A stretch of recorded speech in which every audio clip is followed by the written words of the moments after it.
आणि त्या कालावधीमध्ये अशा वेळी येतात की 3 स्त्रियांवर तब्बल ऍसिड फेक होते आणि ऍसिड फेकल्यामुळे त्यांचे जे चेहरे आहेत खराब होतात आणि त्या माध्यमातून त्यांना त्यांच्या मुलांना प्रेरणा देऊन त्यांना त्याच्यातून बाहेर काढण्यात येते.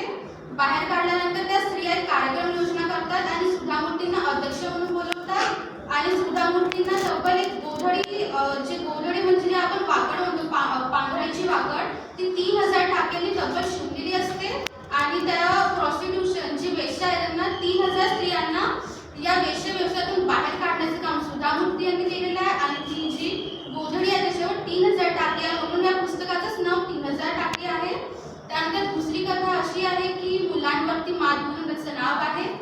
त्यावेळी असं होतं की 1968 साली त्यावेळी इंजिनिअरिंगचं शिक्षण मुलींसाठी वर्जित होतं. त्यावेळी मुलंच शिक्षण घ्यायचे, मुलींना अधिकार नव्हता किंवा उच्च वर्णीयामध्ये किंवा खालच्या वर्णामध्ये मुलींना शिक्षण इंजिनिअरिंगचं शिक्षण नाही होते. मेडिकल फील्डमध्ये जा, तुम्ही कोणत्याही याच्यामध्ये जा, पण इंजिनिअरिंगचं शिक्षण घेण्याला कोणी तयार होत नसेल.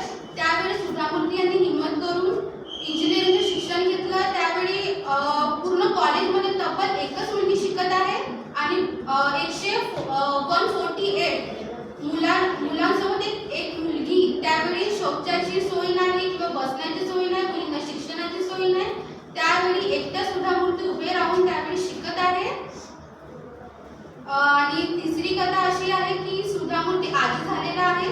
त्यांना 2 नातवंड झाले आहे. एकाचं नाव कृष्ण आहे आणि एकाचं नाव समथिंग काहीतरी आहे. त्यानंतर त्या आपल्या ज्या नातवंडांना स्टोरी शिकवत आहे तर त्याच्यामध्ये 2 स्टोरी आहेत. एक स्टोरी माहिती आहे की आपल्याला कृष्ण आणि ज्या गोपिका असतात त्या नदीवरती जातात, गोपिका आंघोळ करायला जातात, कृष्णाची चेष्टा वगैरे करतात आणि तिथे जे त्यांचे कपडे आहेत झाडावरती राहतात आणि त्या आंघोळ करायला त्याच्यामध्ये उतरून जातात.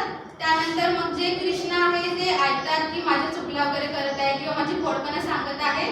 तर तो जो कृष्ण आहे त्यांचे कपडे पडून घेतो, झाडावरती पाकावरती ठेवून घेतो. त्यानंतर मग त्या गोपिका म्हणतात की आमचे कपडे परत द्या, पण कृष्ण काय ऐकत नाही. त्यावेळी मग ते समजुनी वगैरे परत करतात. त्यानंतर दुसरी स्टोरी अशी आहे की जी द्रौपदी आहे ते द्रौपदीचं वनवासात गेलेली असते आणि वनवासात गेल्यानंतर ती आपल्या पाहुण्यांना आपला आदर सत्कार जेवण वगैरे पूर्ण आपल्या मतानुसार करू शकत नाही. त्यामुळे ती आपला नवऱ्याला युधिष्ठिरला विनंती करते की तुम्ही असं काहीतरी करा की मी आपल्या पाहुण्यांचा आदर सत्कार करू शकेन.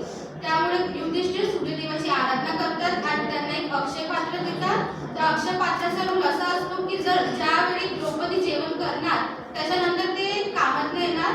जर द्रौपदीच्या जेवणाच्या आधीपर्यंत त्यामध्ये काही बनवलं तरीही ते जेवण बनणार आणि तुम्ही पाहुण्यांना सोयीस्कर जेवू शकाल.